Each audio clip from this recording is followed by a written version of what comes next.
உலகத்திலேயே சிறையில் இருந்து வெளியே வந்தவர்கள்ல எடை குறையாமல் எடை கூடி வந்தவர்கள் ரெண்டு பேர் தான். ஒண்ணு சாவர்கர், இன்னொன்னு சாட்டை துரைமுருகன். அவனோட வீடியோல அவனே சொன்னது பாருங்க, நான் வெளியில வரும்போது எடை கூடி போயிட்டேன். சிறையில இருந்து வெளில வந்து எப்பறம் எடை கூடி வரும். ஒண்ணு சாவர்கர் கூடி வந்தார், வரலாற்று பூர்வமாக அந்தமான் ஜெயில உள்ள ரெக்கார்டு இது, அவர் எடை கூடி வந்தார் என்பது. RSS காரவங்களுக்கு சாவர்கர் இதே தெய்வம். அங்க நம்மளுக்கு ஷூலாம் கொஞ்சம் பத்திரமா வச்சுக்கோங்க. பேரை சொன்னோடனே அவனை ஆவி பூந்து டக்கார் டக்கார் எல்லாரும் ஷூவையும் கவிட்டு போடும். சனாதனிகள் யாருன்னு கண்டுபிடிக்கணும்னா நீங்க ஆள் யாரு, ஐடி கார்டு ஒன்னும் தேவையில்ல, ஒரு டேபிள போடுங்க, ஒரு 2 லிட்டர் மாட்டு மூத்திரத்தை பிடிச்சி வச்சுக்கினாங்க, தானா ஏஞ்சி வருவான்.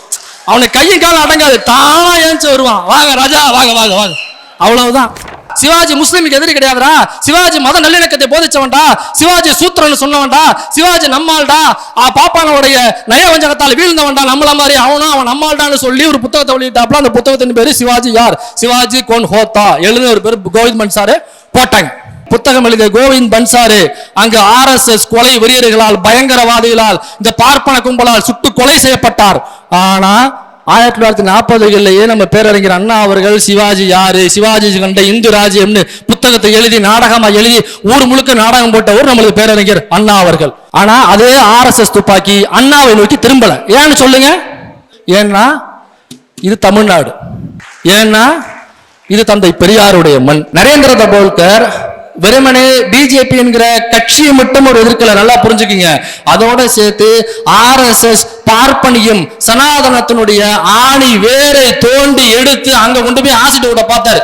அதனாலதான் அவரை கொண்டாங்க. அப்படி என்ன வேலையை பார்த்தாரு? மகாராஷ்டிரால உள்ள மூட நம்பிக்கைகளுக்கு எதிரான ஒரு பிரச்சாரத்தை கையில் எடுத்தாப்புலிங்க.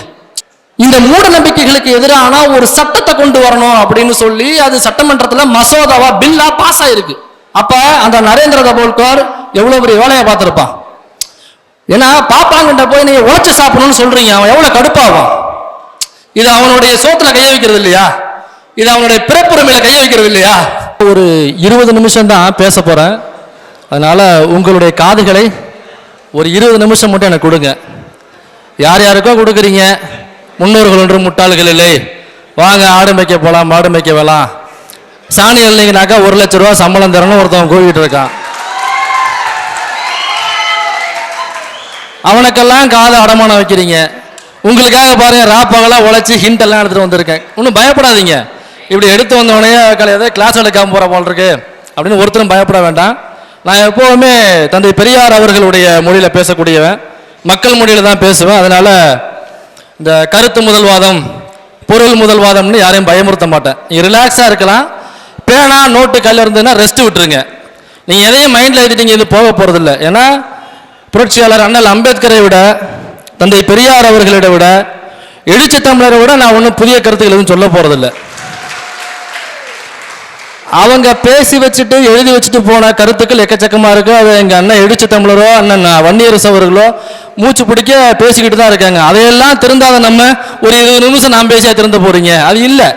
அதனால ஒரு 20 நிமிஷம் ஜாலியா என்டர்டைன்மெண்டா வந்திருக்கீங்க, அவ்வளவுதான். ஜாலியா இருங்க. இல்லை வீட்டில் எவ்வளோ பிரச்சனைகள் வந்திருக்கும். காலையில கடத்தவு போயிருப்பீங்க, மளிகை சாமா காய்கறி வாங்க போயிருப்பீங்க, அப்புறம் வரும்போது இந்த பச்சை மிளகா கருவேப்பிலை வாங்கிட்டு வந்து திட்டுக்கெல்லாம் வாங்கிட்டு வந்திருப்பீங்க. அதனால ஜாலியா இப்போ 20 நிமிஷம் என்ஜாய் மட்டும் தான் பண்ண போறீங்க. யாராவது நிக்கிற தோழர்கள் வெளியில நிக்கிறீங்கன்னாக்கா தயவு செஞ்சு உள்ள வந்து உட்காந்துருங்க. ஏன்னா வெறிஞ்சாரை பார்த்து பேசுறதுக்கு நம்ம அண்ணாமலை இல்லை. என்னுடைய அறிவாசான்கள் தந்தை பெரியார் மற்றும் புரட்சியாளர் அண்ணல் அம்பேத்கர் அவர்களுக்கும், பெரியாரை எனக்கு அறிமுகம் செய்த என்னுடைய ஆசிரியர் சின்னப்பன் அவர்களுக்கும், இந்த நிகழ்ச்சியை ஏற்பாடு செய்த விடுதலை களம் யூடியூப் சேனலுக்கும், நான் ஏதோ பேச போறேன்னு நம்பி உட்கார்ந்துருக்கிறேன் உங்களுக்கும், நிகழ்ச்சிக்கு வரையில் இருந்திருக்கிற அண்ணன் வன்னியரசு அவர்களுக்கும் மற்றும் தோழர்களுக்கும், சத்யா வேற குழுவிருந்து பார்க்க இருக்காப்ல சத்யாவுக்கும், சிறப்பாக சத்யாவிற்கும் என்னுடைய மாலை நேர வணக்கத்தை தெரிவித்துக் கொள்கிறேன். எனக்கு ஒரு தலைப்பு கொடுத்திருக்காங்க, நீ ஒன்றும் பயப்பட வேண்டாம். எந்த தலைப்பு கொடுத்தாலும் அந்த தலைப்புல நான் பேச மாட்டேன். நான் ஒரு 20 நிமிஷம் உங்களுக்கு பிடிச்ச மாதிரி தான் பேசுவேன். கடைசியில அந்த மாட்டை கொண்டு போய் கரெக்டா தென்னை மரத்துல கட்டிடுவேன். அதனால ஒன்றும் பிரச்சனை இல்லை. தலைப்புக்கும் பாதிப்புக்கு வராது, உங்களுக்கும் பாதிப்பு வராது. ஊடகம் ஊடகம்னு ஏதோ சொல்றாங்களே, என்ன ஊடகம்? ஊடகம் ஊடகவியலாளர் அப்படின்லாம் சொல்றாங்களே, அப்படின்னா என்ன? உண்மைதான். நீங்க ஸ்டூடெண்ட் மட்டும் நினைக்க வேண்டாம், ஒண்ணுமே கிடையாது. இது ஊடகம்ங்கிறது ஒண்ணுமே கிடையாதுங்க. ஒரு விஷயத்தை ஒருத்தர்கிட்ட இருந்து இன்னொருத்தருக்கு கடத்துனீங்கன்னா அதுக்கு பேரு ஊடகம். அந்த கடத்துறாங்கல்ல, அவரு பேரு ஊடகவியலாளர். அப்படிதான். இதுக்கு மேல சிம்பிளா உங்களுக்கு ஊடகம்னா என்ன, ஊடகவியலாளர்னா என்ன அப்படின்னு யாரும் காசு எடுத்திருக்க மாட்டாங்க. ஒரு ஊடகவியலாளர் அல்லது பத்திரிகையாளர் அவருடைய வேலை என்ன?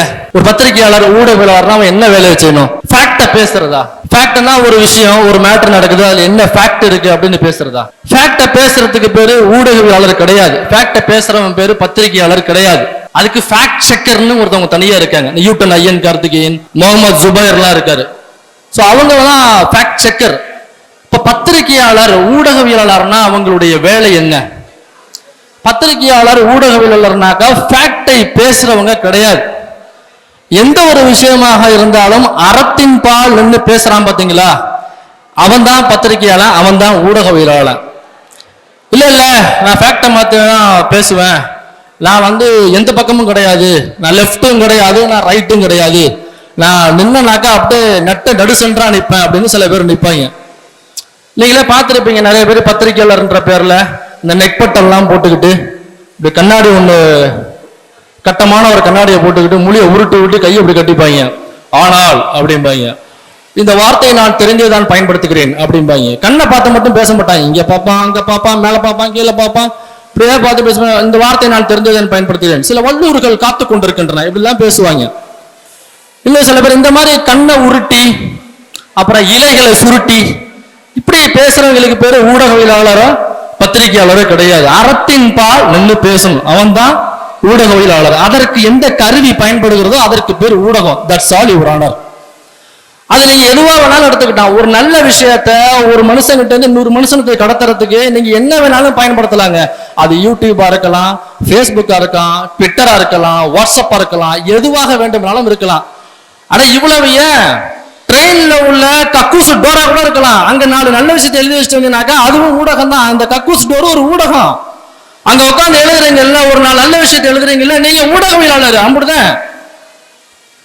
இவ்வளவுதான். இதான் ஊடகம், இதான் ஊடகவியலாளர். இதுக்கு மேல நீங்க ஒன்னும் மனசை போட்டு குழப்பிக்க முடியல. ஐயோ ஏதோ ஊடகம்ங்கிறாங்களே, ஊடகவியலாளருங்கிறாருங்களே அப்படின்னு ரொம்ப போட்டு குழப்பிக்க முடியல. இவ்வளவுதான். உங்களுக்கு தெரிஞ்ச ஒரு நல்ல விஷயம், பெரியாருடைய பொன்மொழிகள் அல்லது அம்பேத்கருடைய பொன்மொழிகள், எழுச்சி தமிழர் பேசியிருக்காரு இப்படிங்கிறது எங்கேயோ யார்கிட்டயோ கடத்துறீங்களோ உட்காந்துட்டு, ஒரு டீ கடையில உட்காந்துக்கிட்டு, ஒரு மளிகை கடையில உட்காந்துக்கிட்டு, எங்கேயோ உட்காந்து, இங்க உட்காந்துக்கிட்டு இல்ல, தயவுசெய்து இங்க உட்காந்துட்டு கடத்திட்டு இருக்காதீங்க. கடத்துறது தான் நாங்க வந்திருக்கோம். நிகழ்ச்சி முடிஞ்சதுக்கு அப்புறம் கடத்திக்கிங்க. அப்படி கடத்துனீங்கன்னா நீங்களும் ஊடகவியலாளர் தான். உங்களுக்கு வர்ற ஒரு மெசேஜையோ அல்லது ஒரு லிங்கையோ, ஒரு யூடியூப் லிங்கையோ யாருக்கோ ஃபார்வர்ட் பண்றீங்கல்ல, எழுச்சி தமிழர் பேசியிருக்காரு இருந்தாங்க பாருங்கன்னு சொல்லி, நீங்க ஊடகவியலாளர். அப்கோர்ஸ். இப்ப ஊடகம்னா என்ன, ஊடகவியலாளர்னா என்ன அப்படின்னு நான் சொல்லிட்டேன்.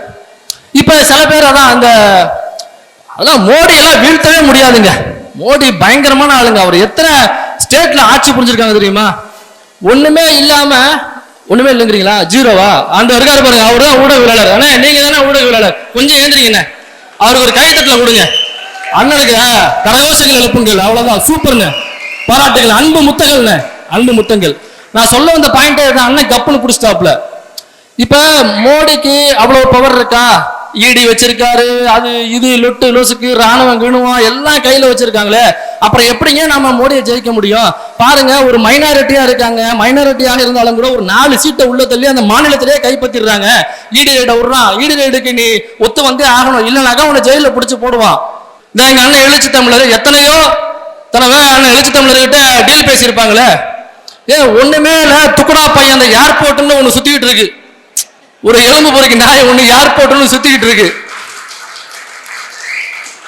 இன்னொன்னு இலை சுருட்டி ஒண்ணு இருக்கு, புலனாய் புலின்னு சொல்லிக்கிட்டு. அவனுக்குலாம் எவ்வளவு தெரியுமா மாசம் பணம் கொடுக்குறாங்க RSSல இருந்து? சொன்னா நீங்களாம் ஆச்சரியப்படுவீங்க. என்ன இத்தனை லட்சம் கொடுப்பாங்களா, இவ்வளவு கொடுப்பாங்களா மாசம் மாசம் அப்படின்னு நீங்க வாய் பழப்பீங்க. அதெல்லாம் ஒண்ணுமே இல்லாத, ஒரு கண்டென்ட் இருக்காது, ஒரு கருத்தும் இருக்காது. அவங்களுக்கு எல்லாம் அவ்வளவு கொடுக்குறாங்கனாக்கா எங்க அண்ணன் எழுச்சி தமிழ் இருக்கு, அப்ப எத்தனை கோடிகள் பேசியிருப்பாங்க, எவ்வளவு பேசியிருப்பாங்க. ஆனா அவர் கன் மாதிரி நிக்கிறாரு. அப்ப ஊடகவியலாளர்னாக்கா ஃபேக்ட பேசுறது இல்ல. ஆகா மோடி பயங்கரமானவர். ஆனால் இந்த வார்த்தையை நான் தெரிஞ்சே நான் பயன்படுத்துகிறேன். மோடி ஒரு பயங்கரமான ஒரு பலசாலி. அவரை வீழ்த்துவது கடினமான செயல், அவரை வீழ்த்தவே முடியாது. சரிங்க, அது ஃபேக்டா இருக்கலாம், ஃபேக்டா இருக்கலாம் பாஸ். ஆனா அறம் சார்ந்த என்ன பேசணும்? மோடி வீழ்த்த முடியாதுங்கிறது வேற, அவர்கிட்ட அது இருக்கு இது இருக்குல்ல. மோடி வீழ்த்தப்பட வேண்டியவர், இதுதான் அறம். மோடி வீழ்த்தப்பட வேண்டியவர்னு பேசணும். எப்படி வீழ்த்தப்பட வேண்டும் அதை நம்ம திட்டமிடணும்.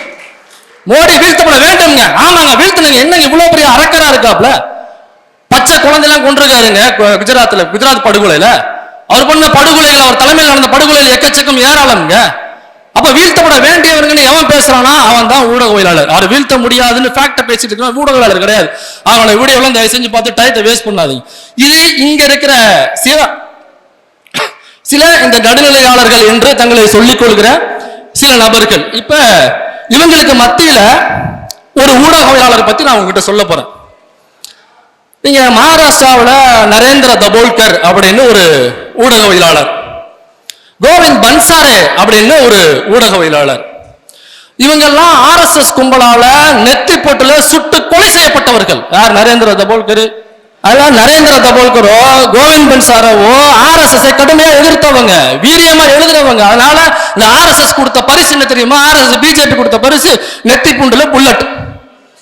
இதை எக்ஸ்போஸ் பண்றாரு ஒருத்தர், ஒரு பத்திரிகையாளர். அவருடைய பேரு ஆனந்த் பட்வர்தன். ஆனந்த் பட்வர்தன் அப்படின்னு ஒரு பத்திரிகையாளர், ஒரு டாக்குமெண்ட் டைரக்டர். சோ அவரு இதை எக்ஸ்போஸ் பண்ணி ஒரு டாக்குமெண்ட்ரி ரிலீஸ் பண்றாரு. இது பயங்கர வைரல் ஆகுது மகாராஷ்டிராவில். உங்களுக்கு தெரியும் நாக்பூர் அந்த பக்கம்லாம் யோசிச்சு பாருங்களேன் எப்படி இருக்கும்னு. இப்ப அந்த பக்கம் அங்க உள்ள RSS கும்பல் என்ன பண்ணுதுனாக்கா, RSS பிடியில் உள்ள ஒரு ஏரியா, அங்க ஒரு மீட்டிங் போடுறாங்க. இந்த மாதிரி ஒரு மண்டபத்துல மீட்டிங் போட்டு யாரார் அந்த மீட்டிங்க்கு வர்றாங்கன்னா, அங்க உள்ள காவல்துறையை சேர்ந்த உயர் அதிகாரிகள், பெரிய பெரிய போலீஸ் ஆபீசர்லாம் வந்து வரிசையா உட்கார்ந்துருக்காங்க. அப்புறம் அங்க உள்ள கோடி மீடியாக்கள் பூரா, பிரஸ், டிவி, பேப்பர் எல்லாரும், அங்க உள்ள ஓம்பலச்சேரி மாடுகள், அங்க உள்ள நம்ம ரங்கராஜ பாண்டியண்ணங்கள் பூரா வருஷ கட்டி உட்கார்ந்துருக்காங்க. அங்க உள்ள நடுநிலையாளர் பத்திரிகையாளர் பூரா உட்கார்ந்துருக்காங்க. இந்த மண்டபம் ஃபுல்லா இப்படி இருக்கு இந்த சூழல். அப்ப அங்க உள்ள அந்த RSS கார் எனக்கு எக்ஸ்போஸ் பண்ணி பேசிட்டு இருக்காரு. அந்த கொலைகளை செய்தவர்கள் யார், எந்த அமைப்பை சார்ந்தவர்கள், எப்படி கொலை செய்தார்கள் போன்ற பூரா ஆதாரங்களை திரட்டி டாக்குமெண்ட் பண்ணி எக்ஸ்போஸ் பண்ணிட்டான். வெறி கொண்டு போய் நிற்கிறாங்க RSS. இப்படி ஒரு மீட்டிங், இந்த மாதிரி ஒரு அரங்க மீட்டிங்ல அவர் ஒரு RSS ஒரு அதிகாரி, ஒரு நிர்வாகி நின்று பேசுறாரு மக்கள் மத்தியில. இந்த மாதிரி ஒரு நான் சொன்ன இந்த போலீஸ் ஆபீசர்ஸ், ஊடகவியலாளர் மத்தியில பேசுறாப்ல. இந்த மாதிரி ஒருத்தவன் பண்ணியிருக்கான். பூரா நம்ம ஆளுதானே இருக்கீங்க, என்ன பண்ணீங்க, எப்படி அவனை விட்டீங்க, அவனை கொண்டிருக்க வேணாம், நீங்க அவனை அடிச்சு அவனுடைய இடுப்பு எலும்ப உடைச்சிருக்க வேண்டாம். இந்த வார்த்தை சொன்னால, அவனை கொண்டிருக்க வேணாம், அவனுடைய இடுப்பெலும்ப அடிச்சு உடைச்சிருக்க வேணாம் அப்படிங்கிறது ஏதோ போற போக்கல ஃப்ளோவில் நான் சொல்லல. இது டபுள் கோட் பண்ணி சொல்றேன். இது அவர்கள் பயன்படுத்திய எக்ஸாக்ட் வார்த்தை. அவனை கொண்டிருக்க வேணாம், அவனுடைய இடுப்பெலும்ப அடிச்சு உடைச்சிருக்க வேணாம். யாரு அவன்? ஆனந்த் பட்வர்தன். எவன்டா அவன் அப்படின்னு கேட்கும் பொழுது அந்த கூட்டத்துக்கு மத்தியில ஒரு கை மட்டும் இப்படி உயருது. யோசிச்சு பாருங்க, ஒரு கை மட்டும் உயருது. இப்படி பாக்குறேன், ஒரு கை மட்டும் உயருது. சொல்லுங்க, உங்களுக்கு தெரியுமா யார் அவன்? அப்படியே ஏந்திருக்கிறாப்ல அந்த piece. Yes, it's me, I am Anand Patwardhan. நான் தான் அந்த ஆனந்த் பட்வர்தன். சொல்லுங்க, எது சொன்னீங்களே என்ன அப்படின்னு சொல்றாப்ல. இப்ப யோசிச்சு பாருங்க, இங்க உட்காந்துக்கிட்டு மோடியை வீழ்த்தவே முடியாது, அவரு பெரிய செவுரு, அவரு பெரிய கவர்னு இங்க உட்கார்ந்து நடுநிலையாளர்கள் என்று மொழிய உருட்டி பேசிட்டு இருக்கிற இவங்க பத்திரிகையாளரா, அவங்களை எக்ஸ்போஸ் பண்ணி ஒரு டாக்குமெண்ட் எடுத்து ஊர் பூரா காமிச்சு காரி துப்ப வச்சு மக்கள் மத்தியில கல் எடுத்து அடிக்கிற அளவுக்கு ஒரு டாக்குமெண்ட்ரி பண்ணிட்டு, அந்த டாக்குமெண்ட்ரி இந்த நிமிஷம் வர இந்தியாவில் எங்குமே முழுமையாக ஒளிபரப்பு செய்யப்படவில்லை. இது நிதர்சனம்.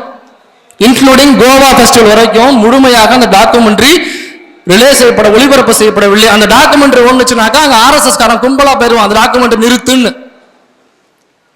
அப்ப இங்க உள்ளவங்க இங்க இந்த மாதிரி பேசிக்கிட்டு இருக்கிற இவங்க ஊடகவியலாளரா, ஆனந்த் பட்வர்தன் அப்படிங்கிற அவரு ஊடகவியலாளரா? யோசிச்சு பாருங்க. அந்த டாக்குமெண்ட்ரி பேர் என்ன தெரியுமா? சனாதன் சன்ஸ்தா, மன்னிக்கணும், விவேக் த ரீசன். அந்த டாக்குமெண்ட்ரி பேரு விவேக் த ரீசன் அப்படிங்கிறது டாக்குமெண்ட்ரி பேரு. மேபி அது யூடியூப்ல கிடைக்குமா தெரியல. அது தமிழ்ல டப் பண்ணி இங்க நம்ம தமிழ்நாட்டில் எலெக்ஷனை விட்டு ரிலீஸ் பண்ணலான்னு அவர்கிட்ட பேசிட்டு இருக்கோம். விரைவில் அதை நம்மளே ரிலீஸ் பண்ணுவோம். அவர்கிட்ட பேச்சுவார்த்தை போயிட்டு இருக்கு. அது மட்டும் இல்ல, அவர் பண்ண இன்னொரு டாக்குமெண்ட்ரி இருக்கு, ராம் கே நாம். அந்த டாக்குமெண்ட்ரி பேரு அது யூடியூப்ல இருக்கும், ராம் கே நாம். தமிழ்ல ராமனின் பெயரால் அப்படிங்கிற அந்த டாக்குமெண்ட்ரி பேர். அந்த டாக்குமெண்ட்ரி எதை பத்தி பேச வருது? அந்த அயோத்தியில பாபர் மசூதி இடிச்சாங்கல்ல, இடிக்கும் பொழுது நேரடியாக போய் அந்த இடத்துல நின்று அதை கவர் பண்ணி அந்த பாபர் மசூதியை உடைச்சிட்டு வந்தாங்க பாருங்க அந்த காவி வெறியர்கள். அவன் ஒருத்தங்கிட்டையும் மைக்க நீட்டி ஐயா நீங்க உடைச்சிட்டு வர்றீங்களே, எதனால இதை உடைச்சிங்க, என்ன காரணம், எதுக்கு உங்களுக்கு அந்த மசூதியின் மீது அவ்வளவு வெறி, ஏன் உடைச்சிங்க? உங்களுடைய வாழ்க்கையில எதுவும் அது பாதிப்பை ஏற்படுத்துதா? பொருளாதாரத்தை பாதிக்குதா? உங்க கல்வியை பாதிக்குதா? என்ன ரீசன்? யாரு சொல்லி கொடுத்தா? எதற்காக போனீங்க அப்படின்னு ஒருத்தங்கிட்டையும் கேட்டு டாக்குமெண்ட் பண்ணிருக்காப்ல. அவங்க அந்த காட்டு மராட்டித்தனமாக அந்த கும்பல் கிளம்பி போனதுல இருந்து எல்லாமே டாக்குமெண்டா இருக்கு. டாக்குமெண்ட் பேரு ராம் கே நாம், ராமனின் பெயரால். இந்த டாக்குமெண்ட்ரியும் இந்த நிமிஷம் வரை இந்தியாவில் எங்குமே ஒளிபரப்பு செய்யப்படவில்லை முழுமையா. எங்கேயாவது போட்டா சங்கிகள் கும்பலா கிளம்பிடுவாங்க. ஐயோ மனசு புண்பட்டுருச்சு, என் நெஞ்சு புண்பட்டுருச்சு, என்னுடைய உடல் புண்பட்டுருச்சு அப்படின்னு டக்குன்னு கும்பலா கிளம்பிடுவாங்க. அப்பனா அந்த டாக்குமெண்ட்ரி எப்படி எடுத்திருப்பாங்க? இந்த மாதிரி அந்த ஆனந்த் பட்டோர்த்தனுடைய டாக்குமெண்ட்ரிஸ் நிறைய இருக்கு. இந்த ஆனந்த் பட்டோர்த்தன் விவேக் தி ரீசன் சொன்ன பாத்தீங்களா ஒரு டாக்குமெண்ட்ரி. அந்த விவேக் தி ரீசனுக்கு தான் அவங்க கொல்லணும்னு சொல்லி முடிவு பண்ணது ஆனந்த் பட்டோர்த்தனை. ஏன் அப்ப இந்த விவேக் தி ரீசன் அப்படிங்கிற டாக்குமெண்ட்ல அவர் என்ன பேசினாரு? நரேந்திர தபோல்கர் எப்படி கொலை செய்யப்பட்டார், கோவிந்த் பன்சாரை எப்படி கொலை செய்யப்பட்டார், நிரஞ்சன் தாக்கலே எதற்காக கொலை செய்வதற்காக இந்த கும்பல் துரத்துது. அப்ப இவங்கெல்லாம் யாரு? இந்த நரேந்திர தபோல்கர் அப்படிங்கிறவர் யாரு? அவர் ஒரு ஊடகவியலாளருங்க. அவர் ஒரு சமூக சீர்திருத்தவாதின்னு சொல்லலாம், அப்புறம் சமூக போராளின்னு சொல்லலாம், சமூக ஆர்வலர்னு சொல்லலாம். அவர் பண்ணது என்ன? ஏன் இந்த RSS கும்பல் எனக்கா இந்தியா முழுக்க பிஜேபியை எதிர்க்கிற எவ்வளவோ தலைவர்கள், எவ்வளவோ மீடியா பர்சன்ஸ் இருக்காங்க. அவங்களெல்லாம் விட்டுட்டு இந்த நரேந்திர தபோல்கர் என்கிற அந்த நம்பரை மட்டும் ஏன் குறிப்பிட்டு கொன்னாங்க அவங்க? ஏன்னா நரேந்திர தபோல்கர் வெறுமனே பிஜேபி என்கிற கட்சியை மட்டும் ஒரு எதிர்க்கல, நல்லா புரிஞ்சுக்குங்க. அதோட சேர்த்து RSS பார்ப்பனியம் சனாதனத்தினுடைய ஆணி வேரை தோண்டி எடுத்து அங்க கொண்டு போய் ஆசிட் விட பார்த்தாரு. அதனாலதான் அவரை கொன்னாங்க. அப்படி என்ன வேலையை பார்த்தாரு? மகாராஷ்டிரால உள்ள மூட நம்பிக்கைகளுக்கு எதிரான ஒரு பிரச்சாரத்தை கையில் எடுத்தாப்புலிங்க. இப்ப நம்ம தமிழ்நாட்டில் பாத்தீங்கன்னாக்கா சுயமரியாதை பிரச்சார இயக்கம்னு ஒன்று இருக்கும். திக, பெரியார் அமைப்புகள், மற்ற கம்யூனிஸ்ட் அமைப்புகள், அம்பேத்கர் அமைப்புகள் வந்து மூட நம்பிக்கைகளுக்கு எதிரான பிரச்சார அமைப்புனே அவங்க தனியாக வச்சிருப்பாங்க. மூட நம்பிக்கைகளுக்கு எதிராக பிரச்சாரம் பண்ணுவாங்க. இந்த நாக்கில் வேலு குத்திக்கிறது, லொட்டு லொசுக்கு இதெல்லாம் இருக்கும் பாத்தீங்களா? இதெல்லாம் இவங்களே செஞ்சு காமிப்பாங்க. இதெல்லாம் மூட நம்பிக்கைகள் அப்படிங்கிற ஒரு பிரச்சார இயக்கமா இருக்கும். அவர் அதை தான் பண்ணாருங்க. இந்த மூட நம்பிக்கையை வச்சு பாப்பா எப்படி சாப்பிடாம ஏச்சு பொழைக்கிறான் நம்மள மக்களை அப்படிங்கறது எக்ஸ்போஸ் பண்ணாப்ல, அவ்வளவுதான். அது மட்டும் அவர் பண்ணல. இந்த மூட நம்பிக்கைகளுக்கு எதிரான ஒரு சட்டத்தை கொண்டு வரணும் அப்படின்னு சொல்லி அது சட்டமன்றத்தில் மசோதாவா பில்லா பாஸ் ஆயிருக்கு. அப்ப அந்த நரேந்திர தபோல்கர் எவ்வளவு பெரிய வேலையை பார்த்திருப்பான். ஏன்னா பாப்பாங்கிட்ட போய் நீங்க உழைச்சு சாப்பிடணும்னு சொல்றீங்க, அவன் எவ்வளவு கடுப்பாகும். இது அவனுடைய சோத்துல கைய வைக்கிறது இல்லையா? இது அவனுடைய பிறப்புரிமையில கைய வைக்கிறது இல்லையா? இல்ல கடுப்பாவான்ல. அப்ப என்ன பண்ணிட்டாப்ல அவரு, நீ உழைச்சு சாப்பிடுன்னு சொன்னாப்புல பாப்பான பார்த்து. அப்ப மூட நம்பிக்கைகளுக்கு எதிரான ஒரு பிரச்சாரத்தை மேற்கொண்டு அதை சட்டமா இயற்றணும், மூட நம்பிக்கைகளுக்கு எதிராக கொண்டு போறாப்புல. இங்கதான் அவன் கடுப்பாகிறான். நீ பாப்பானோட சோத்துல போய் கையை வச்சு உழைச்சு சாப்பிடணும்னு சொன்னா கடுப்பாயிட்டானுங்க பாப்பானுங்க. பார்த்தானுங்க, போட்டு தள்ளிட்டானுங்க. யாரு? நரேந்திர தபோல்கர். சோ நரேந்திர தபோல்கர் என்ன வேலை பார்த்தாரு, அவர் எப்படி கொலை செய்யப்பட்டார் அப்படிங்கிறத ஆவணப்படத்துல வச்சுட்டாப்ல இவரு. ரெண்டாவது கோவிந்த் பன்சாரே அப்படின்னு. கோவிந்த் பன்சாரே யாரு? கோவிந்த் பன்சாரேங்கிறவர் ஒரு கம்யூனிஸ்ட், இஸ் எ காம்ரேட். மகாராஷ்டிராவில் இயங்கின ஒரு கம்யூனிஸ்ட தோழர், கம்யூனிஸ்ட தலைவர் அவர். ஐயா கொஞ்சம் நாய்ஸ் வருது, கொஞ்சம் நான் பேசிக்கிறேன், ஒரு 10 நிமிஷம் மட்டும் முடிச்சுக்கிறேன். சரி, இந்த கோவிந்த் பன்சாரை கொலை செய்யற அளவுக்கு கோவிந்த் பன்சாரே என்ன பண்ணாரு? கோவிந்த் பன்சாரே ஒண்ணும் பண்ணலங்க. அவரு ஒரே ஒரு புத்தகம் மட்டும் எழுதினாருங்க. அந்த புத்தகத்தோட பேரு சிவாஜி கோன் ஹோத்தா. நான் சொல்றது ஹோத்தா, நல்லா புரிஞ்சுங்க. சிவாஜி கிருஷ்ணமூர்த்தி அண்ணன் மாதிரி டோனுக்கு போயிடாதீங்க, நான் அதை சொல்லல, சரிங்களா? நான் சிவாஜி கிருஷ்ணமூர்த்தி அண்ணன் ஆதரவாளர் தான், அது வேற. ஆனா அவர் எழுதின புத்தகத்தோட பேரு சிவாஜி கோன் ஹோத்தா. தமிழ்ல சிவாஜி யார்? சிவாஜி கோன், கோன் சிவாஜி, சிவாஜி யார்? அதான் தமிழ் பேர். சிவாஜினா எந்த சிவாஜி? சிவாஜினா நடிகர் திலகம் சிவாஜியா? நம்ம அண்ணாமலை சொன்னாப்பிலையே 1976 17ஆம் நூற்றாண்டுல செத்து போன சிவாஜி இப்ப 1900 போன 10 வருஷம் முன்னாடி வந்துட்டு அந்த சிவாஜி, அந்த சிவாஜி தான். நான் சொல்றது சத்ரபதி சிவாஜி, சரிங்களா? சோ சத்ரபதி சிவாஜி பத்தி நான் ஒரு புத்தகம் எழுதுறாரு, ஆய்வுகள் மேற்கொண்டு ஒரு புத்தகம் எழுதுறாரு. எப்படின்னா, ஏன் சிவாஜியை பத்தின புத்தகத்தை கோவிந்த் பன்சாரா எழுதணும்? ஏன்னா RSS மொத்தமா கை கொள்ளுகிற நபர்கள்ல மிக முக்கியமான நபர் கோவிந்த் வீர சிவாஜி, சத்ரபதி சிவாஜி. சோ RSS சத்ரபதி சிவாஜியை கையில் எடுக்கிறதுக்கு முயற்சி பண்ணுது. நீங்க RSS பேனர்களை பார்த்தீங்கன்னா சத்ரபதி சிவாஜியினுடைய போட்டோ இருக்கும். சத்ரபதி சிவாஜி தான் ஏதோ RSS ஆரம்பிச்சு வச்சு அவர் தான் வந்து முன்னெடுத்து கொண்டு போனாரு அப்படிங்கிற மாதிரியான ஒரு பரப்புரைகளை பண்ணுவாங்க. சத்ரபதி சிவாஜியை வந்து முஸ்லிம்கள் கொண்டுட்டாங்க, அதனால சத்ரபதி சிவாஜிங்கிறவர் முஸ்லிம்களுக்கு எதிரானவர் அப்படின்னு ஒரு பரப்புரையை பண்ணி கொண்டு போவாங்க RSS. அப்ப கோவிந்த் பன்சார் என்ன பண்றாருன்னா இதை உடைக்கணும்னு நினைக்கிறாரு. அப்ப சிவாஜிங்கிறவர் யாரு, சத்ரபதி சிவாஜி யாருன்னு நோண்டி நொங்கெடுக்கிறாப்ல. அவரை பத்தின ஆய்வுகள் மேற்கொள்றாரு. அதை பத்தின ஆய்வுகள் மேற்கொள்ளும் பொழுது சத்ரபதி சிவாஜி யாரு அப்படின்னா, சத்ரபதி சிவாஜி பார்ப்பனர்களால் பழிவாங்கப்பட்ட ஒரு நபர். இதுதான் உண்மை. இது பல பேருக்கு தெரிஞ்சிருக்கும்னு நினைக்கிறேன். சோ சத்ரபதி சிவாஜி எப்படி பார்ப்பனர்களால் பழிவாங்கப்பட்டாரு? அவர் ஒரு மிகப்பெரிய மகாராஜா இல்ல, ஒரு ஆண்ட பரம்பரை மாதிரி தொப்பிலாம் போட்டுப்பாரு, இடுப்புல வாள்லாம் வச்சிருப்பாரு, அப்படி கம்பீரமா தான் நிற்பாரு. இப்ப சத்ரபதினு வேற இருக்கு, அவர் ஆண்ட பரம்பரையாச்சு, அவரையே இந்த பாப்பானுங்க கொல்லணும் அப்படின்னா அவர் உண்மையிலேயே சத்திரியர் கிடையாது, அவர் ஒரு சூத்திரர். சரிங்களா? ஆனா மிகப்பெரிய வீரர். உள்ள சாம்ராஜ்யங்களை தன்னுடைய படைப்பலத்தால, அவருடைய வீரத்தால, நெஞ்சுரத்தால அந்த படைப்பலத்தை எல்லாம் வெல்றாரு. சாம்ராஜ்யங்களை எல்லாம் அடிச்சு நொறுக்கிறாரு. நொறுக்கிட்டு அவர் ஒரு ராஜ்யத்தை அமைக்கிறாரு. அந்த ராஜ்யத்துல ஒரு சேரை போட்டு உட்கார போனாக்கா, உட்கார போறதுக்கு முன்னாடி பக்கத்துல நிக்கிற பாப்பா சொல்றான், நீங்க சூத்திரவாழ்ல உங்க வாளுக்கெல்லாம் பட்டம் கொடுக்க முடியாது, நீங்க எல்லாம் ராஜாவாக முடியாது, சத்திரியர்கள் மட்டும்தான் ராஜாவாகணும். யோ நான் பெரிய வீரையா, என்னைய பார்த்தா இந்த உலகமே நடுங்குது, இந்த நாடு இந்த இந்தியாவே நடுங்குது, இந்த முழுக்க எல்லா ராஜ்யங்களும் என்னைய பார்த்து நடுங்குது, என்னன்னா நீ பட்டுக்க சூத்திரங்கிற ஏதோங்கிற, நான் எவ்வளவு பெரிய வீரத்தனை இல்லை, வாழை எடுத்துனா தலையை சீவிடு, நீ தலையை சீவுறது இருக்கட்டும், ஆனா நீ சூத்திரனுக்கு நாட்டையாலும் உரிமை கிடையாதுன்னு சொல்றான். அவ்வளவு பெரிய ராஜாவை பார்த்து உடம்புல ஒண்ணுமே சட்டை போடாம வெறுமனே ஒரே ஒரு நூலை மட்டும் மாட்டிக்கிட்டு உள்ள போட்டிருக்கானா இல்லையான்னு கூட நம்ம கிளியரா தெரிஞ்சுக்கலாம்.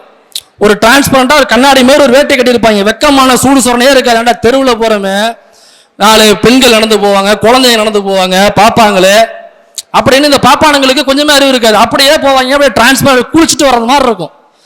அப்படி நிக்கிற ஒருத்தவன் படை பரிவாரங்களோட நிக்கிற சத்ரபதியை பார்த்து, சிவாஜியை பார்த்து, நீ சூத்திரன் அங்க உட்கார கூடாதுறாங்கிறான். இப்ப சரிங்க நான் என்னங்க பண்றது அப்படின்னாக்கா, நீ சத்திரியனா மாறணும். எப்படிங்க சத்திரியனா மாறுறது? இந்த எங்கவா யாகம் பண்ணி மந்திரம் போட்டாக்கா நீ சத்திரியனா மாறிடலாம். அப்படியா, இது நல்ல ஐடியாவா இருக்கு, சரி எதுக்கு பகச்சிக்கிட்டு அப்படின்னு சொல்லிட்டு இதை யாருங்க பண்ணுவா? நேரா வாரணாசிக்கு போறாங்க. வாரணாசியில பேரு காக்கப்பட்டார் அப்படின்னு ஒரு பாப்பான புடிச்சிட்டு வர்றாங்க. பாருங்க, வாரணாசி நம்ம ஆளு சிவாஜியை கவுத்து விட்டது காக்கப்பட்டார், வாரணாசில தான் வந்திருக்கான். வாரணாசிக்கு நமக்குமே ஏகாமித்த பொருத்தம் தான், 7ஆம் பொருத்தம் தான். ஏன்னா அமைதியா இருக்கிறத பார்த்தா எனக்கு ஒரு குழப்பமா இருக்கு. நான் சொல்ற வாரணாசி காமெடி நீங்க சிங்க் ஆகுறீங்களா இல்லையான்னு சந்தேகமா இருக்கு. நீங்க கூகுள் எடுத்து வாரணாசி எம்பின்னு போடுங்க, ஒருத்தர் போட்டோ வரும். அது எப்போ நான் சொல்றது, ஏன்னா இந்த பக்கம் சவுண்ட் வருது, இளைஞர்கள் மத்தியில சவுண்ட் வரல, சந்தேகமா இருக்கு எனக்கு. அதே வாரணாசியில போய் நம்மளால முடிக்கிறதுக்கு ஒருத்தனை பிடிச்சிட்டு வந்தாங்க. அவன் பேரு காக்கப்பட்டரு. பாப்பான், அவன் வர்றான், ஐயா இந்த மாதிரிங்க சரிங்க ஜோக்கா பண்ணி முடிச்சிடலாம், பேஷா பண்ணிடலாம், எம்புட்டுக்கு செலவாகும்? அது ஒரு 4.5 லட்சம் ரூபா ஆகுங்க. எவ்வளோ? 4.5 லட்சம். நான் சொல்றது போற போக்குல சொல்றாங்க, இதெல்லாம் ரெக்கார்டு, வரலாறு. சரிங்களா? வரலாறுன்னு சும்மா நம்ம அண்ணன் மாதிரி கையை காமிச்சிட்டு போறான் கிடையாது. நீங்க போய் தேடி படிச்சீங்கன்னாக்கா இது முழுக்க வரலாறு. நைட்டு முழுக்க வந்து படிச்சு எடுத்து இருக்கும், சும்மா இல்ல. அப்ப அந்த காக்கப்பட்டர் கேட்டது எவ்வளோனாக்கா 4.5 லட்சம். யோசிச்சு பாருங்க. நான் சொல்றது 2024 இல்ல பாஸ், 2024 இன்னைக்கே நம்மளுக்கு 4.5 லட்சங்கிறது எம்பிட்டு பெரிய காசு. நான் சொல்றது 17ஆம் நூற்றாண்டுல 4.5 லட்சம் ரூபா வாங்கியிருக்கான் அந்த காக்கப்பட்டு.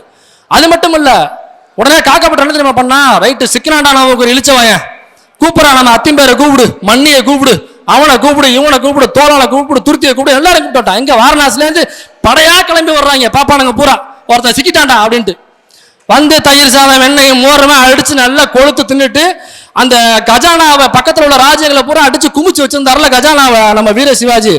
இப்ப சிவாஜி கஜானாவை எட்டி பாக்குறாரு, காக்கா குருவி மாதிரி கல்லெல்லாம் போட்டு பாக்குறாரு, மேல எதுவும் வரவே இல்லை. டோட்டல் கஜானா காலி பண்ணது யாரு? இந்த பாப்பானுங்க உட்காந்து தின்னு காலி பண்ணானுங்க. சூத்திரனா இருக்கிற ஒண்ணு சத்திரனா மாத்திரன்னு சொல்லி கஜானாவை காலி பண்ணிட்டாங்க. 4.5 லட்சம் ரூபா. இப்படி பாப்பானுங்களால் பழிவாங்கப்பட்டவர் தான்டா நம்ம சிவாஜி அப்படிங்கிறத எடுத்துட்டு வந்து எழுதினவர் தாங்க கோவிந்த் பன்சாரை. இதுதான் பண்ணாப்புல கோவிந்த் பன்சாரை வேற எதுவுமே பண்ணல. இது பண்ணத்துக்கு தான் கோவிந்த் பன்சாரை போட்டு தட்டாங்க. ஏன்னா RSS சிவாஜியை தூக்கி கையில வச்சிருக்கு. சிவாஜி அவங்க ஆள் இல்லடா, சிவாஜி முஸ்லிமுக்கு எதிரி கிடையாதுடா, சிவாஜி மத நல்லிணக்கத்தை போதிச்சவன்டா, சிவாஜி சூத்திரன்னு சொன்னவன்டா, சிவாஜி நம்மால்டா, பாப்பானுடைய நயவஞ்சகத்தால் வீழ்ந்தவன்டா, நம்மள மாதிரி அவன் நம்மால்டான்னு சொல்லி ஒரு புத்தகத்தை வெளியிட்டாப்ல. அந்த புத்தகத்தின் பேரு சிவாஜி யார், சிவாஜி கோன் ஹோத்தா, எழுதின ஒரு பேர் கோவிந்த் பன்சாரை போட்டாங்க. சாப்டரை முடிச்சிட்டாங்க. இப்ப நல்லா யோசிச்சு பாருங்க, கோவிந்த் பன்சாரை எழுதுனது எப்படின்னாக்கா அவர் இறந்ததே 2015 தான் நினைக்கிறேன். இறந்தது இல்லை, அவர் கொல்லப்பட்டது 2015, இப்பதான் கொல்லப்பட்டார்னு நினைக்கிறேன். ஆனா பாருங்க, இந்த வீர சிவாஜி, சத்ரபதி சிவாஜி யாரு என்று புத்தகம் எழுதிய மகாராஷ்டிராவில் புத்தகம் எழுதிய கோவிந்த் பன்சாரே அங்கு RSS கொலை வெறியர்களால், பயங்கரவாதிகளால், இந்த பார்ப்பன கும்பலால் சுட்டு கொலை செய்யப்பட்டார். ஆனா 1940களிலேயே நம்ம பேரறிஞர் அண்ணா அவர்கள் சிவாஜி யாரு, சிவாஜி கண்ட இந்து ராஜ்யம்னு புத்தகத்தை எழுதி நாடகமா எழுதி ஊர் முழுக்க நாடகம் போட்டவர் நம்மளுக்கு பேரறிஞர் அண்ணா அவர்கள். ஆனா அதே RSS துப்பாக்கி அண்ணாவை நோக்கி திரும்பல. ஏன்னு சொல்லுங்க. மகாராஷ்டிராவில் அங்க எழுதின கோவிந்த் பன்சாரவின் பக்கம் திரும்பின அந்த துப்பாக்கி, RSS துப்பாக்கி தோட்டாக்கள் ஏன் தமிழ்நாட்டில் இருந்து கொண்டு எழுதி நாடகமாக ஏற்றி ஊர் முழுக்க நாடகத்தை போட்டு இன்னைக்கும் அந்த புத்தகம் விற்பனையில் இருக்கு. அண்ணாவை நோக்கி அந்த துப்பாக்கியில் ஏன் ஒருபோதும் திரும்பவில்லை? ஏன்னா இது தமிழ்நாடு, ஏன்னா இது தந்தை பெரியாருடைய மண், ஏன்னா இது சமூக நீதி பேசுகிற மண், இது திராவிட மண். அதனால ஒருபோதும் இங்கு RSS எதிராக பேசுறாங்க, பிஜேபிக்கு எதிராக பேசுறாங்க, RSS துருப்பிடிக்க துப்பாக்கிகளும் இந்த குண்டுகளும் ஒருபோதும் நம்ம நோக்கி நகராது, ஒருபோதும் இங்க வராது. இங்க எல்லை சாமிகளாக பெரியாரும் அண்ணாவும் மார்க்சும் நிற்கிறார்கள், எழுச்சி தமிழரும் நிற்கிறார். நம்ம என்ன வேணாலும் பேசலாம், என்ன வேணாலும் பேசலாம், இங்க ஒருபோதும் அந்த துப்பாக்கிகள் வராது. நீங்கள் நன்றாக பேசுகிறீர்கள், இன்னொரு 30 நிமிடம் தயவு செய்து பேசவும் ரசிகர்கள் வேண்டுகோள். ஓகே, இப்ப இவ்வளவு பேரையும் போட்டு தள்ளாங்க இல்ல, யார் நரேந்திர தபோல்கர், கோவிந்த் பன்சாரே, இவங்க எல்லாம் போட்டு தள்ளிட்டு இந்த கும்பல் யாருன்னு அந்த டாக்குமெண்ட்ல சொல்லியிருக்காப்ல. சரி, அந்த கும்பல் யாரு ஒரு கேள்வி இருக்கும்ல, அந்த கும்பல் நானும் சொல்லவே இல்லை, ரிவீல் பண்ணவே இல்லை உங்கள்கிட்ட. அந்த கும்பலுடைய பேரு சனாதன் சன்ஸ்தா. பேரை கேட்டாலும் தெரிஞ்சிருக்கும் அவங்க யாரு. நீ ஒண்ணும் இல்ல, இவ்வளவு கூட்டத்துல சனாதனிகள் யாருன்னு கண்டுபிடிக்கணும்னா நீங்க ஆள் யாரு, ஐடி கார்டு ஒன்னும் தேவையில்ல, ஒரு டேபிள போடுங்க, ஒரு 2 லிட்டர் மாட்டு மூத்திரத்தை பிடிச்சி வச்சீங்கன்னா தானா ஏஞ்சி வருவான். அவனுக்கு கையும் காலம் அடங்காது, தானா ஏஞ்சி வருவான். வாங்க ராஜா, வாங்க வாங்க வாங்க, அவ்வளவுதான். இந்த கும்பலுடைய பேரு சனாதன் சன்ஸ்தா. அங்க உள்ள அமைப்பு RSS பிரான்ச் சனாதன் சன்ஸ்தா. இந்த அமைப்புல இருந்தா ஒரு கூடார மாதிரி போட்டுக்கிட்டு அதுக்குள்ள நபர்கள் இருந்துகிட்டு இங்க இருந்து போய் ஆட்களை திட்டமிட்டு சுட்டு கொள்றது, வெட்டி கொள்றது, கொலை பண்றது முழுக்க சனாதன் சன்ஸ்தாங்கிற அங்க உள்ள RSS பிரிவு. இப்ப அதை நோன்றாரு யாரு, நம்ம ஆனந்த் பட்டு ஒருத்தர் அதை போய் நோன்றாரு, சனாதன் சன்ஸ்தாக்குள்ள போறாரு. என்னடா அது உள்ள என்ன இருக்குன்னு பார்க்க போனோம்னாக்கா, அந்த சனாதன் சன்ஸ்தா பில்டிங் இருக்குல்ல, அதுல இருந்து வெளிவர்ற காவாய் இருக்குல்ல, காவாய் அதுலதான் அதுதான் ஊர் முழுக்க அந்த காவாய் தான் போகும், அப்படியேதான் போகும் அந்த வழி. இப்ப சனாதன் சன்ஸ்தால இருந்து வெளியில வர்ற காவா வழியா நோண்டி பார்த்தோம்னாக்க தண்ணி அடப்பு இங்க போக மாட்டேங்குது. அப்பதான் உள்ள போறாங்க, அடப்படுக்கிறது மாதிரி உள்ள போறாங்க, அடப்படுக்கிற மாதிரி உள்ள போய் அடப்படுத்தோம்னாக்கா உள்ள கிட்டத்தட்ட 1.5 டன் காண்டம், நம்ம சிவகுமாரன் சொல்லுவார்ல அந்த மாதிரி 1.5 டன் காண்டம், 1.5 டன் காண்டம். அது முழுக்க அடைச்சிருந்தது காண்டம். அது என்னக்கா சனாதன் சன்ஸ்தால இருந்து வெளியேறிய காண்டம். அப்புறம் அந்த காண்டம் எப்படா இவ்வளவு உள்ள போனுச்சு, அடைச்சுக்கிறாள். அந்த அடப்படுத்துட்டாக்கா அந்த அந்த காவாய் முழுக்க காண்டமா இருக்கு, இந்த ஊர் முழுக்க காண்டமா போயிருக்கு. அந்த அளவுக்கு காண்டம் போய் அடைச்சு நிக்குது. அதுக்கப்புறம் ரிப்போர்ட் எடுக்கிறாப்புல நம்ம ஆனந்த் பட்டு ரிப்போர்ட் எடுக்கிறாப்புல, இவ்வளவு காண்டம் சேல்ஸ் ஆயிருக்குனாக்கா எங்கேயோ பில்லா இருக்கும்ல, அதை சர்ச் பண்றாரு. அப்ப கோவா ஹெல்த் டிபார்ட்மெண்ட்டுக்குள்ள போய் விசாரிக்கிறாரு. அங்கே வந்து அவர் அதுக்கான ஸ்லிப்பே வாங்கிட்டாரு, அந்த பில்லு போட்ட ஸ்லிப்பே வாங்கிட்டாப்ல. ட்விட்டர்ல அது இருக்கு, நான் வேணா நாளைக்கு ட்வீட் போடும்போது சேர்த்து போடுறேன், பாத்துக்குங்க. அந்த பில்லு நான் கொடுத்துருக்கேனாக்கா கிட்டத்தட்ட 2900 பேக்கெட்ஸ், நான் சொல்றது பாக்கெட் 2900 பேக்கெட் காண்டம் ஒரு பஞ்சா கொண்டு போய் டெலிவரி பண்ணிருக்காங்க சனாதன் சன்ஸ்தா அப்படிங்கிற அந்த அமைப்புக்குள்ள. இவங்க தான் கோவிந்த் பன்சாரை சுட்டு கொலை பண்ணது, நரேந்திர தபோல்கரை சுட்டு கொலை பண்ணது. இப்ப இதை வெளிக்கொண்டு வந்தவர் தான் ஆனந்த் பட்டுவர்தன். அதனாலதான் ஆனந்த் பட்டுவர்தனை தேடிட்டு இருக்காப்ல. இப்ப இன்னொருத்தர் இருக்காரு, ஐயா 2 நிமிஷத்துல முடிச்சிடுறேங்க. சரி, ஓகே. நிரஞ்சன் தக்கலேன்னு ஒருத்தர் இருக்காரு. யாரு இந்த நிரஞ்சன் தக்கலே? எல்லாரும் தெரிஞ்சுக்க வேண்டிய ஒரு நபர் நிரஞ்சன் தக்கலே.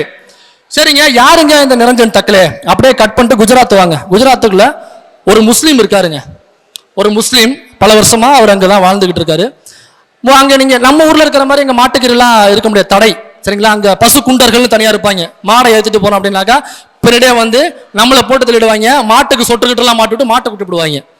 அப்ப அந்த குஜராத்ல வாழ்கிற ஒரு முஸ்லீம் அங்க அவர் மாட்டை இது மாதிரி கொண்டு போக முடியாது அப்படிங்கிறதுக்காக இல்லீகலா மாட்டை கடத்துறாரு. கண்டெய்னரா மாட்டை உணவுக்காக ஏத்துறாரு. இப்ப ஏத்தும் பொழுது அங்க உள்ள பசு குண்டர்கள் போய் பிடிக்கிறாங்க, பிடிச்சி கொண்டு போக கூடாது, அது முஸ்லீம் வேற, கொண்டு போக கூடாது, இறக்க மாட்டேன் அப்படிங்கிறாங்க. சரிங்க, நம்ம ஒரு டீலிங்க்கு வந்துக்கலாம், என்னன்னு சொல்லுங்க அப்படின்னு டீலிங்க்கு வர்றாங்க. இவ்வளவு கொடு அப்படிங்கிறாங்க. சரின்னு சொல்லிட்டு அவ்வளவு காசை கொடுத்துட்டு அந்த மாட்டை எடுத்துட்டு போறாரு. திரும்ப போய் அதே ஆள்கிட்ட, ஐயா நான் அதை ஒரு பெரிய பிசினஸா பண்ணணும், அதனால உங்க மேலதிகாரிட்ட கூட்டு போங்க, ஹெட்டுக்கிட்ட, நான் இன்னும் மாடுகளை வந்து என்னுடைய பிசினஸ் பயங்கரமா விரிவாக்க போறேன், அங்க கூட்டு போங்க, டீலிங் அங்க வச்சுக்கிறேன்னு சொல்றாப்ல. அங்க கூட்டு போனவனையே அங்க உட்காந்துருக்க நபர் விஹெச்பி லீடர், விஹெச்பி தலைவர், அந்த மாநிலத்தோட விஹெச்பி தலைவர். அவர்கிட்ட போயிட்டு, ஐயா இந்த மாதிரி நான் வந்து பல்கா மாடுகளை ஏத்திட்டு போகணும், அதனால டீலிங் பேசிக்கலாம். ஓகே. அவர் சொன்னதுனாக்கா, எரும மாடாக இருந்தால் ஒரு மாட்டுக்கு 6500, பசு மாடாக இருந்தால் ஒரு மாட்டுக்கு 15000 ரூபாய் நீ எனக்கு தரணும் ஒரு மாட்டுக்கு. நீ எத்தனை 1000 மாடுகளோ அத்தனை இன்ட்டு போட்டுக்க. நான் என்ன பண்ணுவேன், என் ஆளுகள் அனுப்புவேன் துப்பாக்கியோட, அவன் எங்கேயுமே மற்ற எங்க ஆளுகள் டிஸ்டர்ப் பண்ணாத அளவுக்கு பார்த்துப்பான், மகாராஷ்டிரா எல்லை வரைக்கும் கொண்டு வந்து விடுவான், அவ்வளவுதான் எங்களுடைய வேலை, அதுக்கப்புறம் நீ தான் பார்த்துக்கணும், இது டீலிங். அப்புறம் இன்னொன்னு சொல்றான், நீ மாட்டை ஏத்துட்டு போற ரைட்டு, எத்தனை 1000 மாடுகள் ஏத்துட்டு போறியோ அத்தனை மாடுகளுடைய மாட்டு தோலை மட்டும் என்கிட்ட கொடுத்துடணுங்கிறான். இவர் கேட்கிறாப்ல திரும்பிக்கிட்டு, ஐயா சரிங்க நாங்க மாட்டுக்கறி திம்போம், நீங்க மாட்டுக்கெல்லாம் திங்க மாட்டேன்னு சொல்லிட்டு தான் சட்டம்லாம் கொண்டு வந்திருக்கீங்க, உங்களுக்கு எதுக்கு எதுங்க மாட்டு தோல் அப்படின்னு சொல்லி கேட்கிறாப்ல. அது பிசினஸ், அதை கண்டுக்க கூடாது, இது டீலிங். இப்ப இந்த ஆபரேஷன் இருக்குல்ல, இதெல்லாம் பண்ண ஒரு பேர் தான் நிரஞ்சன் தக்கலே.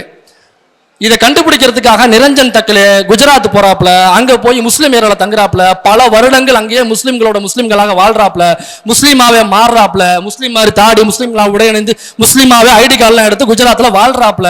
வாழ்ந்து இதை கண்டுபிடிக்கிறதுக்காக பல வருஷங்கள் செலவு பண்ணி இதை கண்டுபிடிச்சி இந்த ஸ்டிங் ஆபரேஷனை, இதுக்கு பேர் தான் ஸ்டிங் ஆபரேஷன், இந்த ஸ்டிங் ஆபரேஷனை ஒரு பத்திரிகையில எழுதுறாப்ல. இவரு தான் நிரஞ்சன் தக்கலே. இப்ப இவரை கொல்லணும் அப்படின்னு சொல்லிட்டு கிளம்புறாங்க. இவரை ஏன் கொல்லணும், இதற்காகவா? இதற்காக இல்ல, அவர் இன்னொரு வேலையும் பண்றாரு. 26 ஜனவரி 2016 அன்னைக்கு தி வீக் அப்படிங்கிற ஒரு பத்திரிகையில ஒரு கட்டுரை எழுதுறாரு. 5 வருஷம் கழிச்சு 2021 அந்த கட்டுரையை, அந்த வீக்குங்கிற நிறுவனம் அந்த கட்டுரையை டெலீட் பண்ணிட்டு நிபந்தனையற்ற மன்னிப்பு கேட்குது RSS காரங்க கிட்ட. ஏன் மன்னிப்பு கேட்குது? அப்படி என்ன கட்டுரை எழுதினாரு, யாரை பத்தி எழுதியிருப்பாரு? உங்களுக்கு குழு நான் ஏற்கனவே கொடுத்துட்டேன், மன்னிப்புன்னு. சாவர்கரை பத்தின ஒரு கட்டுரை எழுதுறாருங்க அவரு, சரிங்களா? அந்த கட்டுரையில தான் சாவர்கர் யாரு, அவர் வந்து அந்தமான்ல போய் தங்கிட்டு திரும்ப வெளியில வந்த பொழுது எல்லாரும் சிறைக்கு போனா என்ன பண்ணுவாங்க, வாடி மெலிஞ்சு போய் வருவாங்க. ஆனா எனக்கு தெரிஞ்சு உலகத்திலேயே சிறையில் இருந்து வெளியே வந்தவர்கள்ல எடை குறையாமல் எடை கூடி வந்தவர்கள் 2 பேர் தான் உலகத்துல எனக்கு தெரிஞ்சு. ஒண்ணு சாவர்கர், இன்னொன்னு சாட்டை துரைமுருகன். அவனோட வீடியோல அவனே சொன்னது பாருங்க, நான் வெளியில வரும்போது எடை கூடி போயிட்டேன், சிறையில இருந்து வெளியில வந்து எப்பறம் எடை கூடி வரும். ஒண்ணு சாவர்கர் கூடி வந்தார், வரலாற்று பூர்வமாக அந்தமான் ஜெயில உள்ள ரெக்கார்டு இது, அவர் எடை கூடி வந்தார் என்பது, அதை எக்ஸ்போஸ் பண்றாப்ல. அது மட்டும் இல்லாம அவர் எப்படியெல்லாம் மன்னிப்பு கடிதங்களை மாஞ்சி மாஞ்சி எழுதினாப்ல, அதையும் அவர் எக்ஸ்போஸ் பண்றாரு. இதெல்லாம் காண்ட் ஆயிட்டாங்க RSS காரவங்க. ஏன்னா RSS காரவங்களுக்கு சாவர்கர் அப்படிங்கிற ஒரு இதய தெய்வம். அங்க நம்மளுக்கு ஷூலாம் கொஞ்சம் பத்திரமா வச்சுக்கோங்க, பேரை சொன்னோடனே அவனோட ஆவி பூந்து டக்கார் டக்கார் எல்லாரும் ஷூவையும் கவிட்டு போடும். நமக்கு தெரிஞ்ச வரைக்கும் சாவர்கர்னாக நம்ம ஷூல தான் நம்ம டீல் பண்ணுவோம். அவங்க இதய தெய்வம்லாம் சொல்றாங்க. சாவர்கரை பத்தி எழுதினோன்னா அந்த பத்திரிகைக்கு நோட்டீஸ் கொடுக்குறாங்க. அந்த பத்திரிகை அந்த கட்டுரை டெலீட் பண்ணிட்டு அவரை வந்து வேலையை விட்டு தூக்குறாங்க. சரி, இது மட்டும் தான் பண்ணாரா அவரு? இது மட்டும் இல்ல, இங்கதான் கிளைமேக்ஸே இருக்கு. ஐயா கிளைமேக்ஸ் நோக்கி வந்துட்டேன், அதான் டைம் ஆயிருச்சு போல் இருக்கு, 6:50 ஆயிருச்சு. சரி, கடைசி 2 ஐயா நான் முடிச்சிடுறேங்க. இப்ப ஹூ கில்டு லோயா அப்படின்னு ஒரு புத்தகத்தை எழுதுறாரு இதே நிரஞ்சன் தக்கலே. லோயா அப்படிங்கிறவர் ஒரு ஜட்ஜுங்க, ரொம்ப ஷார்ட்டா சொல்றேன். லோயாங்கிறவர் ஒரு ஜட்ஜி. அந்த ஜட்ஜி கொல்லப்படுகிறார். ஏன் கொல்லப்படுகிறார், யாரால கொல்லப்படுகிறார் ஒரு புத்தகத்தை இந்த நிரஞ்சன் தக்கலே தான் எழுதுறாப்புல. சரி, எழுதுறாப்புலனாக்க லோயாங்கிறவர் யாரு? இப்ப லோயாவோட பையன்கிட்ட, அவன் பையன் பேரு அனுஜ், ஒரு காலேஜ் படிக்கிற பையன். அவங்கிட்ட நிரஞ்சன் தக்கலே போய் பேசுறாப்புல, ஐயா உங்க அப்பா இறந்து போயிட்டாங்க, தகவல் இருந்தா சொல்லுங்க அப்படின்னா அந்த பையன் பேசவே மாட்டேங்கிறான். ஏன்னா எங்க அப்பா வந்து ஜனநாயகப்படி சட்டத்தின் பால் இன்னும் ஒரு தீர்ப்பு எழுதினாரு, அதற்காக கொல்லப்பட்டாரு. அப்ப இங்க உள்ள பத்திரிகைக்காரவங்க, அப்புறம் நியூஸ் பேப்பர்ல உள்ளவங்க, இங்க உள்ள ஜனநாயகவாதிகள்லாம் நீங்க குரல் கொடுத்து எவ்வளவு பெரிய பிரச்சனை ஆக்கியிருக்கணும், நீங்க எல்லாம் ஒருத்தருமே பேசல, அதனால என் பேரன் பத்திரிகையாளர்கிட்ட பேச மாட்டான் அப்படின்னு அவங்க தாத்தா பதில் சொல்றாரு. எல்லாத்துக்கும் அவங்க தாத்தா தான் பதில் சொல்றாரு. சரி, அப்படி என்னதான் நடந்துச்சு லோயாவுக்கு? ஏன் கொல்லப்பட்டார், யாரால கொல்லப்பட்டார், என்ன கேஸ் அது? இதுல நம்ம இந்தியாவினுடைய நம்பர் 2 கேடி இருக்காருல்ல, 2 கேடி இருக்காங்க, நான் சொல்லல, அந்த கட்சியை சேர்ந்த ராவராவியே சொன்னாப்புல, அதுல நம்பர் 2 இருக்காருல்ல, நம்ம ஜெண்டா இருக்காரு பாருங்க, அவர் சம்பந்தப்பட்ட கேஸ். அந்த கேஸ் லோயா கிட்ட வருது. இப்போ லோயா கிட்ட வந்தவனையே லோயாவை விலை பேசுறதுக்கு அமித்ஷா பிஜேபி உட்காந்து லோயா கிட்ட விலை பேசுறாப்ல, உனக்கு எவ்வளவு வேணும், எத்தனை கோடிகள் வேணும்னு கேட்கிறாப்ல. அவர் நம்ம அண்ணன் எழுச்சி தமிழர் மாதிரி, நான் ஜனநாயகவாதி, சட்டப்படி நடக்கிறவன், இந்த கட்டெல்லாம் என்கிட்ட காமிக்காத, அது எங்கிட்டாவது ரங்கராஜ் பாண்டே அவன் இவன்ட்டு எங்கிட்டாவது இருப்பேன், அவங்கள்ட்ட போய் கொடு, நீ நினைக்கிறான் நான் கிடையாதுன்னு சொல்லிட்டு உரம் கட்டுறாப்புல. அதுக்கப்புறம் மேல என்ன, அப்புறம் பேச்சுவார்த்தை முடிஞ்சிருச்சு. அதுக்கு மேல இசு புஷு தான். அப்புறம் தலைவனை போட்டாங்க யாரு, லோயா ஏதோ ஒரு ஃபங்க்ஷனுக்கு போறாரு, திரும்ப மீன்பாடி வண்டியில் அவருடைய உடல் வருது. நீங்களே புரிஞ்சுக்கீங்க என்ன நடந்திருக்கு அப்படின்னு. சரி, இப்ப அமித்ஷா சம்பந்தப்பட்ட கேஸ்னாக்கா என்ன கேஸுங்க அது? சொராபுதீன் ஷேக் ஃபேக் என்கவுண்டர் கேஸ். சொராபுதீன் ஷேக் ஃபேக் என்கவுண்டர் குஜராத்தில் நடக்குது. அது சம்பந்தப்பட்ட கேஸா மகாராஷ்டிராவில் உள்ள இவர்கிட்ட அந்த கேஸ் வருது. இப்ப சொராபுதீன் ஷேக்குங்கிறவர் யாரு தெரியல. இப்ப நான் சில பேர்கள்லாம் பயன்படுத்தினேன், இந்த தபோல்கர், பன்சாரு, இந்த நிரஞ்சன் தக்கலே, இதெல்லாம் வெளியில பிளக்ஸ் வைக்க சொல்லியிருக்கேன். போகும்போது நீங்க பார்த்துட்டு போங்க, அந்த படங்கள்லாம் வெளியில இருக்கும், தயவு செஞ்சு மறந்துனா பார்த்துட்டு போங்க. ஸோ சொராபுதீன் ஷேக் அப்படிங்கிறவர் யாருன்னா அவரை வச்சுதான். ஓகே. இப்போ சொராபுதீன் ஷேக்குங்கிறது ஃபேக் என்கவுண்டர். அந்த ஃபேக் என்கவுண்டர் ஏன் கொள்றாங்கன்னா, ஹரேன் பாண்டியா அப்படிங்கிற ஒருத்தரை தான் சொராபுதீன் ஷேக்கை வச்சு கொல்ல வைக்கிறாங்க. யார் கொல்ல வைக்கிறான்னா, நம்ம மோடிஜியும் அமித்ஷாஜியும் சேர்ந்து தான் கொலை பண்ண வைக்கிறார்கள் என்பது குற்றச்சாட்டு. நான் குற்றம்னு சொல்லவில்லை, குற்றச்சாட்டு இப்படிதான் இருக்கு. இந்த கேஸ் தான் தலைவர்கிட்ட வருது. ஹரேன் பாண்டியா யாருன்னா, மோடி அங்க சிஎம் ஆகும் பொழுது அதற்கு எதிராக நின்ற பிஜேபிக்காரு ஹரேன் பாண்டியா முக்கியமான தலைவர். அப்ப ஹரேன் பாண்டியா இருந்தா மோடி வர முடியாது. இப்ப என்ன பண்றாங்க, சொராபுதீன் ஷேக் என்கின்ற ஒரு பெய்டு கில்லரை கூப்பிட்டு வச்சு போட்டு தள்ளுறாங்க. யாரு, நம்ம ஹரேன் பாண்டியா போட்டு தள்ளுறாங்க. ஹரேன் பாண்டியா போட்டு தள்ளதுக்கு அப்புறம் சொராபுதீன் ஷேக் இருக்கான்ல, அவங்கிட்ட விசாரணை பண்ணா உண்மை உள்ள வந்துரும்ல. அப்ப அவனை விட்டு வைக்க கூடாதுல்ல. இங்கதான் ஃபேக் என்கவுண்டர் ஒண்ணு போட்டு சொராபுதீன் ஷேக் பேரை கேட்டாலே தெரியும், பயங்கரவாதி, முஸ்லீம், சொல்லவே தேவையில்ல, முஸ்லீம் பேரு, அவன் ஒரு பயங்கரவாதி அப்படின்னு சொல்லி அவரையும் அவருடைய மனைவியும் போட்டு தள்ளுறாங்க. இந்த கேஸ் தான் லோயா கிட்ட வருது.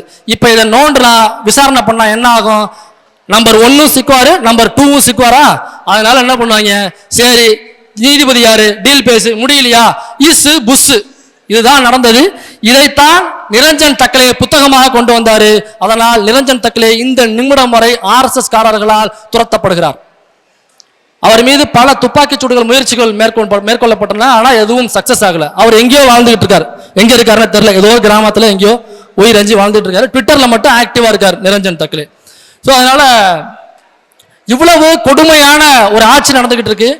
நீங்க நாம பேசினதெல்லாம் ஊடகவியலாளர்கள், பத்திரிகையாளர்கள். இப்படி இருந்தா மட்டும் இவர்கள் யாருனாக்கா வெறுமனே பிஜேபியை மட்டும் அவங்க எதிர்க்கல, RSS என்கிற RSS ரூட்டை நோக்கி போய் டச் பண்ணாங்க. அதனாலதான் இவர்களை கொல்ல வேண்டும் என்று அவர்கள் துடித்தார்கள். இந்தியா முழுக்க பிஜேபி எதிர்க்கக்கூடிய ஊடகவியலாளர் இருக்காங்க, ஆனால் RSS எதிர்க்கக்கூடிய ஊடகவியலாளர்கள் ரொம்ப ரொம்ப கம்மி. RSS எதிர்த்தீங்கன்னா உன்னுடைய சேனல் முடக்கப்படும், உன் மேல கேஸ் போடப்படும். மனசு புண்பட்டுருச்சுன்னு எப்படி நம்ம கேஸ் போட்டாங்களோ அதே மாதிரி கேஸ் போட்டு முடக்க பார்ப்பாங்க, அல்லது துப்பாக்கியை குறி வச்சு கொல்ல பார்ப்பாங்க. இதுதான் நடக்கும். அதனால் இந்த ஒரு பஞ்ச் டைலாக் ஒன்று சொல்லுவாங்க வழக்கமா, அதையே போட்டு முடிச்சிருவோம். அதனால பாசிசவாதிகளுடைய முடிவுகள் எப்பவுமே ஸ்டாலின்களால் முடிவு கட்டப்படுகிறது. ஸ்டாலின்களால் அப்படின்னாக்கா, ஸ்டாலின் நான் சொல்றது அங்க ஹிட்லர், ஸ்டாலின் ஏதோ போய் கத்தி எடுத்துட்டு போய் சத்தன்னு குத்துல, அது ஒரு மக்கள் புரட்சி, மக்கள் போராட்டம். அது அப்ப அந்த போராட்டத்துல விசிகா இருக்கு, கம்யூனிஸ்ட் கட்சி இருக்கு, எல்லா கட்சிகளும் இருக்கு, நீங்களும் இருக்கீங்க, நானும் இருக்கேன். ஆல்ரெடி இந்த போராட்டம் ஆரம்பிச்சிருச்சு. இந்த போராட்டத்துல கைகோர்ப்பதும் கைகோக்காமல் இருப்பதும் உங்களுடைய இஷ்டம், உங்க கையில கொடுத்தாச்சு. ஒருவேளை நீங்க கை கோக்கலன்னா வருங்கால சந்ததி காரி முகத்துல ஊமிடும், நீங்க தொடச்சிட்டு போறீங்க, நெஞ்சு நிமித்திட்டு வர போறீங்களா, நீங்களே முடிவு பண்ணீங்க. ரொம்ப நேரம் எடுத்துக்கிட்டேன். காத்திருந்த தோழர்கள்கிட்டையும் அண்ணன் வன்னியரசுகிட்டையும் மன்னிப்பை கேட்டுக்கிட்டு வாய்ப்பளித்த தோழர்களுக்கு நன்றி.